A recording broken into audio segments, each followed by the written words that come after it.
प्रकाशीय श्वसन पे है। फोटो रेस्पिरेशन, फोटो यानी लाइट और रेस्पिरेशन यानी श्वसन। इसका मतलब ये हुआ कि प्रकाश की उपस्थिति में श्वसन, इसे कहते हैं प्रकाशीय श्वसन। अब फोटो रेस्पिरेशन की रिएक्शन क्या है, इसमें कितने प्रकार के ऑर्गेनेल्स भाग लेते हैं, और इसे कौन सा चक्र, किस चक्र के नाम से भी इसको जाना जाता है। तो सबसे पहले हम देखते हैं कि इसे C2 साइकिल जो है वो कहा जाता है। C2 का मतलब ये हुआ कि पहला स्थायी उत्पाद जो है वो 2 कार्बन का है, इसलिए इसको C2 साइकिल कहते हैं। दूसरा है, इसमें इसको PCO साइकिल के नाम से भी जाना जाता है, फोटोसिंथेटिक कार्बन ऑक्सीडेशन साइकिल। ठीक है, अब इसको देखेंगे क्योंकि यहाँ पे रिडक्शन नहीं हो रहा है, यहाँ पे ऑक्सीडेशन हो रहा है। बात आएगी रुबिस्को एंजाइम की। हमने पहले भी चर्चा की थी पिछले चैप्टर में कि प्रकाश संश्लेषण में कार्बन डाइऑक्साइड का अपचयन रुबिस्को एंजाइम द्वारा किया जाता है, और ये एंजाइम द्वैत प्रकृति का है, ड्यूल नेचर का है, टू फेस एंजाइम है। यानी कि यदि कार्बन डाइऑक्साइड की मात्रा ऑक्सीजन से ज्यादा है तो वो C3 साइकिल चलाता है। ठीक है, यानी कि फोटोसिंथेसिस होता है। और यदि कार्बन डाइऑक्साइड से ऑक्सीजन की सांद्रता ज्यादा है तो फिर ये क्या करता है कि कार्बन डाइऑक्साइड की जगह ऑक्सीजन को फिक्स करता है, इसलिए इसको फोटोसिंथेटिक कार्बन ऑक्सीडेशन साइकिल कहते हैं, और यह PCO चक्र के नाम से हम इसको जाना जाता है। तो डेफिनेशन हम पढ़ चुके हैं, प्रकाश व ऑक्सीजन आधारित कार्बन डाइऑक्साइड का उत्पादन प्रकाशीय श्वसन कहलाता है।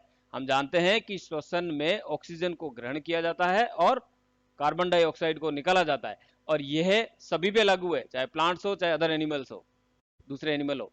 तो प्रकाश व ऑक्सीजन आधारित कार्बन डाइऑक्साइड का उत्पादन, सीधी सी लाइन है, प्रकाश व ऑक्सीजन आधारित कार्बन डाइऑक्साइड का उत्पादन प्रकाशीय श्वसन कहलाता है, ठीक ना। अर्थात हम कह सकते हैं कि प्रकाश की उपस्थिति में पादप द्वारा कार्बन डाइऑक्साइड का उत्पादन। ठीक है, यह C2 साइकिल के नाम से जाना जाता है, जिसे C2 ग्लाइकोलेट पाथवे भी कहा जाता है, क्योंकि पहला स्थायी जो उत्पाद है वो 2 कार्बन का होता है, ग्लाइकोलेट। अब है इसमें कार्बन डाइऑक्साइड कंपनसेशन कॉन्सेंट्रेशन। ये भी छोटे छोटे जो क्वेश्चन आते हैं उसमें ये पूछा जाता है कि कार्बन डाइऑक्साइड कंपनसेशन कॉन्सेंट्रेशन किसे कहते हैं। तो हम इसको इस प्रकार से डिफाइन कर सकते हैं कि प्रकाश संश्लेषण में ग्रहण की गई कार्बन डाइऑक्साइड की सांद्रता, प्रकाश संश्लेषण में ग्रहण की गई कार्बन डाइऑक्साइड की सांद्रता तथा श्वसन एवं अन्य प्रक्रियाओं में उत्पन्न की गई कार्बन डाइऑक्साइड की सांद्रता का अनुपात।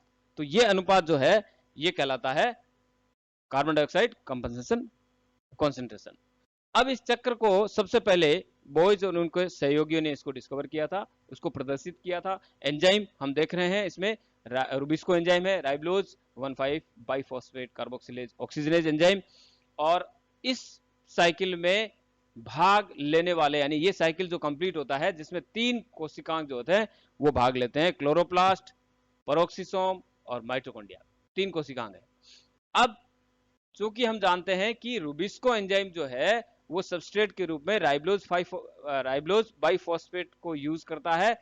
अब राइबोलोज बाइफॉस्फेट 5 कार्बन की शुगर है, यहां हम देख सकते हैं ये राइबोलोज बाइफॉस्फेट 5 कार्बन की शुगर है, और इसमें चूंकि लाइट की प्रेजेंस में ऑक्सीजन का जो है वो इन्वॉल्व हो रही है, ठीक है, इसमें जुड़ रही है रुबिस्को के द्वारा, तो यहां पर ऑक्सीजन जुड़ रही है। अब C3 साइकिल चलता है तो यहाँ पे यहाँ पे कार्बन डाइऑक्साइड थी, तो ऑक्सीजन जब जुड़ेगा तो यहाँ पे 2 प्रकार के प्रोडक्ट बनते हैं, एक तो 2 कार्बन का 2 फास्फोग्लाइकोलेट और एक 3 कार्बन का 3 PGA, ठीक है, 3 फॉस्फोग्लिसरेट। अब ये 2 कार्बन का जो उत्पाद जो होता है ये प्रथम स्थायी उत्पाद है, इसलिए इसको C2 साइकिल के नाम से जाना जाता है। अब इस साइकिल को यदि हम समझें तो बहुत ही आसान है, और हम आसानी से इसको इस डायग्राम के माध्यम से समझ सकते हैं कि हमने ये तो देख लिया कि RUBP के ऑक्सीकरण से एक तो 3 फॉस्फोग्लिसरेट एक फास्फोग्लाइकोलेट बनते हैं। अब जो 3 कार्बन का जो बनता है 3 PGA वो तो C3 साइकिल में चला जाता है। यहां देखिए सबसे पहला ऑर्गेनेल जो है वो है क्लोरोप्लास्ट। तो क्लोरोप्लास्ट में हम यहां देख रहे हैं कि राइबोलोज बाइफॉस्फेट और इसके साथ में यहाँ पर ऑक्सीजन जो है वो इन्वॉल्व हो रही है, और ये ऑक्सीजन इसके साथ जुड़ती है, तो यहाँ पे एक तो 2 कार्बन का बन गया 2 फास्फोग्लाइकोलेट, ठीक है, और एक बन रहा इसमें 3 फास्फोग्लिसरेट। तो फास्फोग्लिसरेट जो है ये जो है C3 साइकिल में चले जाते हैं, इसमें C3 साइकिल में, और ये जो 2 कार्बन का फास्फोग्लाइकोलेट है ये फॉस्फेटेज एंजाइम से फिर ये ग्लाइकोलेट में कन्वर्ट होता है, और ये ग्लाइकोलेट एंटर कर जाता है पेरोक्सिसोम में, दूसरा ऑर्गेनेल आ रहा है पेरोक्सिसोम। अब यहां पर ये ग्लाइकोलेट जो है ये ग्लाइकोलेट ग्लाइऑक्सिलेट में कन्वर्ट होता है, साथ ही ये हाइड्रोजन पेरोक्साइड निकालता है, और पेरोक्सिसोम के अंदर हम जानते हैं कि कैटालेज एंजाइम पाया जाता है, और ये कैटालेज एंजाइम इस हाइड्रोजन पेरोक्साइड को तुरंत कन्वर्ट कर देता है वाटर में एंड ऑक्सीजन को इसमें निकाल देता है। तो ये जो है वाटर एंड ऑक्सीजन में इसको कन्वर्ट कर देता है। ये काम जो है ये कैटालेज एंजाइम के द्वारा पेरोक्सिसोम में होता है, नहीं तो यह हाइड्रोजन पेरोक्साइड टॉक्सिक होता है जो इसको हानि पहुंचा सकता है। तो अब ये जो ग्लाइकोलेट है ये ग्लाइऑक्सिलेट है, ये ग्लाइऑक्सिलेट जिसमें 2 एमीन ग्रुप आएंगे, तो 2 मॉलिक्यूल ग्लाइऑक्सिलेट के ये ग्लाइसिन में कन्वर्ट होते हैं, और ग्लाइसिन मूव कर जाता है कहां, माइटोकॉन्ड्रिया में, तीसरे ऑर्गेनेल में। यहाँ एक एक लाइन में क्वेश्चन आते हैं कि माइटोकॉन्ड्रिया में ग्लाइसिन एंटर किया है, और ग्लाइसिन के 2 मॉलिक्यूल हैं इसमें। अब 2 मॉलिक्यूल जिसमें डिहाइड्रोजनेज एंजाइम की प्रेजेंस में यहाँ पर NADH का मॉलिक्यूल जो है वो बनता है एनर्जी का, और कार्बन डाइऑक्साइड निकलती है। सबसे इंपॉर्टेंट है यहाँ ध्यान देने वाली कि ग्लाइसिन के 2 मॉलिक्यूल मिलकर के क्या बनाते हैं, सीरीन बनाते हैं, डिहाइड्रोजनेज एंजाइम होता है, NADH यहाँ पे बनता है, NADH बनता है, और साथ ही साथ यहाँ कार्बन डाइऑक्साइड भी निकल रही है। तो कार्बन डाइऑक्साइड के रूप में एक कार्बन जो है वो निकल गया। क्वेश्चन पूछा जाता है कि C2 साइकिल में कार्बन डाइऑक्साइड किस ऑर्गेनेल में निकल रही है, तो उस समय हमारा आंसर होगा कि ये माइटोकॉन्ड्रिया में निकल रही है, ठीक है।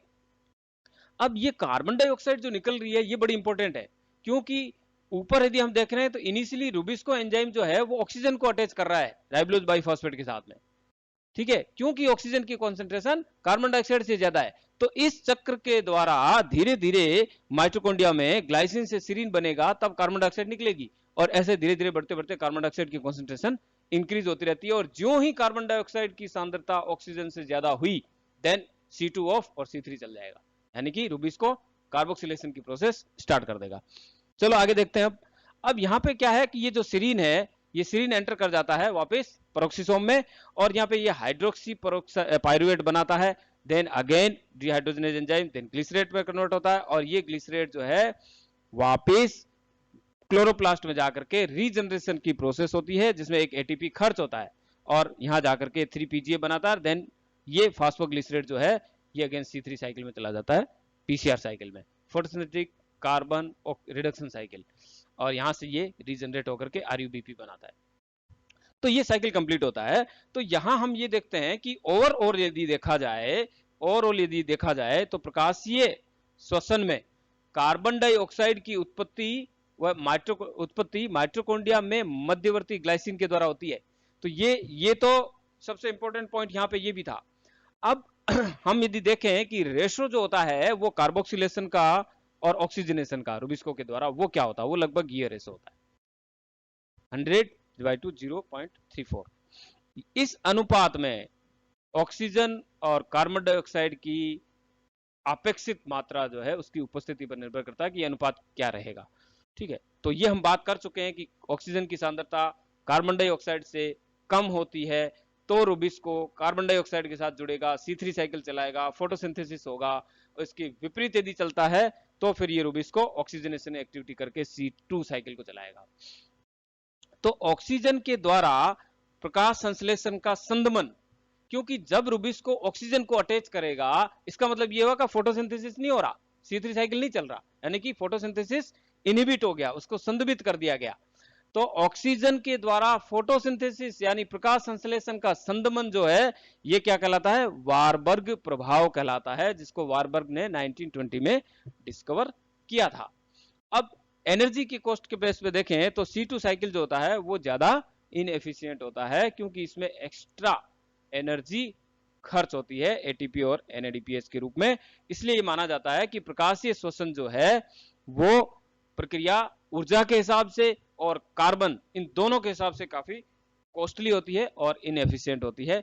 यहाँ यदि हम अंतर देख सकते हैं C3 C2 में, C3 के अंदर देखते हैं पहला स्थायी उत्पाद जो है फास्फोग्लिसरेट होता है, C2 के अंदर ग्लाइकोलेट होता है। लोकेशन देखी जाए तो C3 के अंदर क्लोरोप्लास्ट में होता है, इसमें 3 ऑर्गेनेल भाग लेते हैं।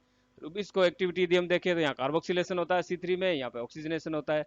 कार्बन डाइऑक्साइड और ऑक्सीजन का अनुपात देखा जाए तो इसमें हाई होता है, यहाँ पे निम्न होता है।